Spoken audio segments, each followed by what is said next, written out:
College से उछलती कूदती प्रिया अपने घर आती है और सोफे पर बैठकर सामने रखे टेबल पर अपने पैर चढ़ाकर फोन चलाने लगती है, जिस पर चाय का कप रखा हुआ था। हाँ बस यही कर ले तू। इतनी बड़ी तेरी माँ तुझे दिख नहीं रही है? ये सामने रखा कप तुझे दिख नहीं रहा है कि टेबल पर पैर रख दिए तूने? तो मुझे क्या पता था मम्मी कि आप चाय पी रही हो, आपको बताना चाहिए था ना। हाँ ये भी तुझे मैं ही बताऊंगी ना। इतने भी समझ नहीं है तुझे, किसी काम की नहीं है ये लड़की। नीचे कर पैर। ओके ओके, इस घर में तो मेरा किया हुआ सारा कोई भी काम आपको खराब ही लगता है। मैं जा रही हूँ अपने कमरे में। दिन भर बाहर रहती है, ये नहीं कि जब घर आए तो दो काम ही करते। अरे जा किचन में जा और सब्जियां काट कर कुकर में चढ़ा दे। प्रिया किचन में जाती है और एक एक कर अपने हिसाब से सारी सब्जियां काटती है और उन्हें कुकर में भरकर छज्जे पर चढ़ा देती है। लगता है मम्मी मुझे पनिशमेंट दे रही है, वरना सब्जियों को काटकर छज्जे पर क्यों चढ़वाना था उन्हें। अरे सीटी लगाई कि नहीं तूने? ये कुकर ने अभी तक सीटी क्यों नहीं दी? कुकर आपके पास आकर सीटी देगा क्या? मम्मी आपने पहले कुकर छज्जे पर चढ़ाने को कहा कि नहीं, फिर सीटी लगाने को कह रही है। अब मैं छज्जे पर चढ़कर उस पर सीटी लगाऊं क्या? क्या? नीलिमा समझ जाती है कि उसकी होनहार बेटी ने फिर से कोई कारनामा किया है। वो फौरन रसोई में जाती है और देखती है कि स्टोव पर तो कुकर है ही नहीं। तभी प्रिया इशारा करते हुए छज्जे की ओर उंगली दिखाती है। अरे राम रे, यही देखना बाकी था। रुक तेरे पापा को बुलाती हूँ। नीलिमा सूरज को रसोई में लेकर आती है। शादी की उम्र हो गई है इसकी और ना समझी देख रहे हैं आप। कोई काम नहीं होता इससे। मुझे तो लगता है इसके ससुराल में भी सारी बात मुझे ही फोन कर करके बतानी होगी, वरना खुद तो मैडम कुछ करे ना। अब तो मुझे ही कुछ करना होगा। कोई ज़रूरत नहीं है, आप तो कुछ करने की सोचिए मत, वरना इसकी शादी कभी टिकेगी ही नहीं। अगर कुछ करना है तो इसे काबिल बनाइए बस। एक हफ्ते बाद सभी डाइनिंग टेबल पर बैठे थे, तभी एक रोटी दीजिएगा तो। इस घर में सब कुछ मैं ही करूँ क्या? खाना मैं बनाऊँ, सभी को खाना मैं परोसूं, उसके बाद खाना पास भी मैं करूँ, और आप क्या करेंगे? अरे आप क्या कहना चाहती है ये बताइए, क्या करूँ मैं? जवान बेटी घर पर पड़ी है और आपको मैं बताऊं कि क्या करना है? अरे भी किसी अच्छे घर का रिश्ता ढूंढिए इसके लिए। एक तो ऐसी इसकी बुद्धि कम चलती है, ऊपर से इसकी उम्र निकल गई तो शादी ही नहीं होगी। ठीक है, मैं मैट्रिमोनियल साइट पर अकाउंट बना देता हूँ प्रिया के नाम का, और हम बाप बेटी मिलकर देख लेंगे। जो लड़का समझ में आएगा उससे बात कर लेंगे और उन्हें यहाँ बुला लेंगे।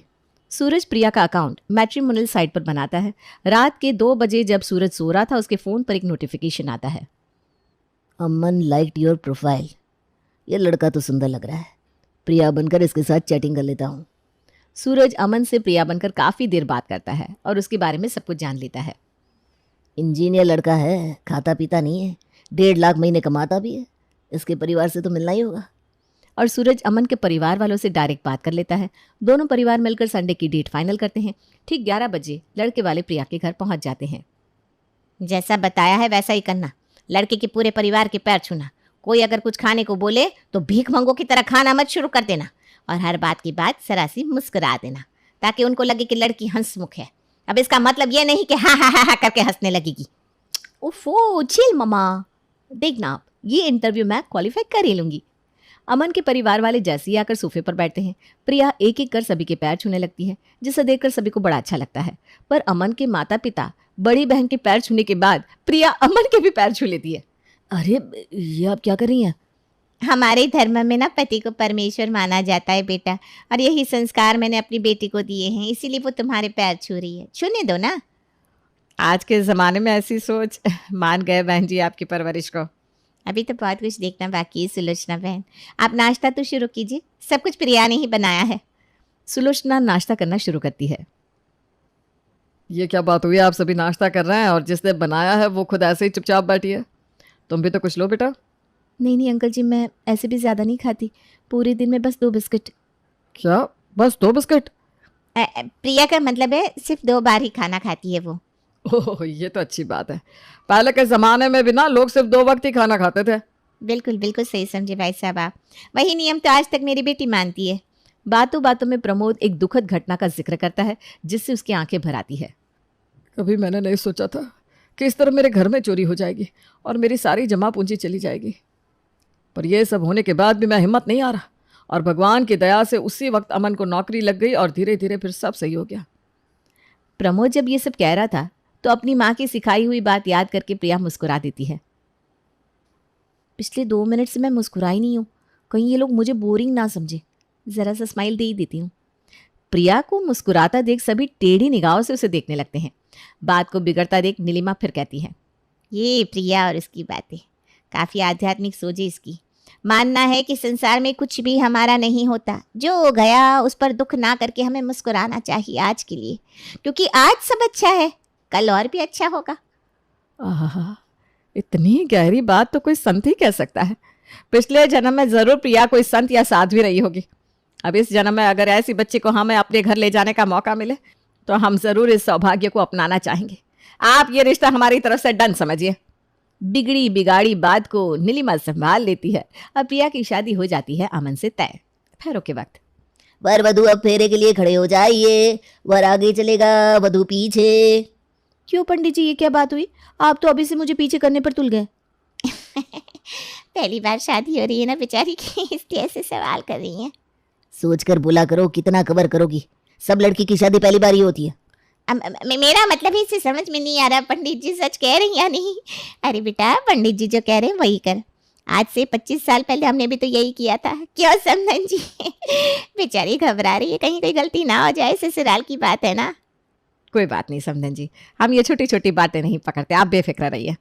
अपनी बेटी की हरकतें देखकर नीलिमा अपना सर पकड़ लेती है। विदाई के वक्त वो अपनी बेटी के गले लगती है और उसके कानों में कहती है, ससुराल में भूल कर भी कोई काम मुझसे बिना पूछे मत करना, वरना अब तो मुझे पूरा विश्वास हो गया है कि तू अपना दिमाग लगाएगी तो सब कुछ बर्बाद कर देगी। पता नहीं ये माँ बेटी की जोड़ी कैसे ससुराल बनाएगी। और विदा होकर प्रिया अपने ससुराल पहुंच जाती है। घर की चौखट पर खड़ी प्रिया के दिमाग में बस एक ही सवाल चक्कर काट रहा था, वो कौन सा पैर आगे बढ़ाए, दाया कि बाया? दाया पैर आगे बढ़ाऊं कि बाया, या दोनों मिलाकर कूद कर अंदर चली जाओ, यही सही रहेगा। पर मम्मी ने कहा था जो भी करो मुझसे पूछ कर करना। एक बार फ़ोन ही लगा लेती हूँ।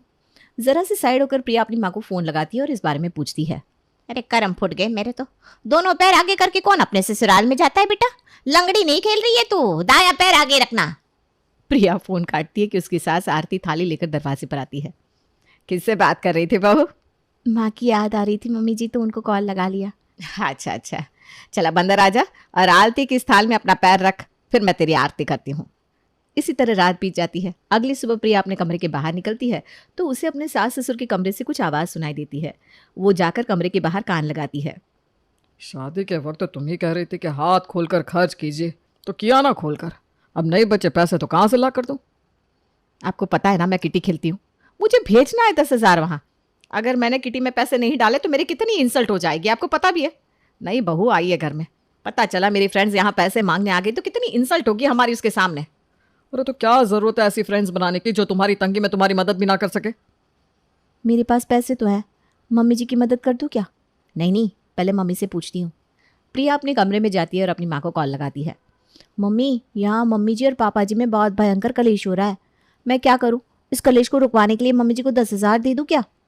मैंने इसीलिए तुझे पैसे दिए थे क्या, कि तू अपनी सास पर उड़ा दे? बड़ी आई दानवीर करण, बांटने के लिए नहीं दिए वो पैसे मैंने तुझे। उन पैसों को अपने पास रख, ज़रूरत में तुझे ही काम आएंगे। जब तेरे पास पैसे नहीं होंगे तो कोई सास ससुर तेरी मदद करने नहीं आएंगे। हो रहा है कलेश तो होने दे, अच्छा है दोनों सास ससुर खुद में लगे रहेंगे तो तू कुछ भी करे कोई ध्यान नहीं देगा। ओके मम्मी, जैसा आप बोलो।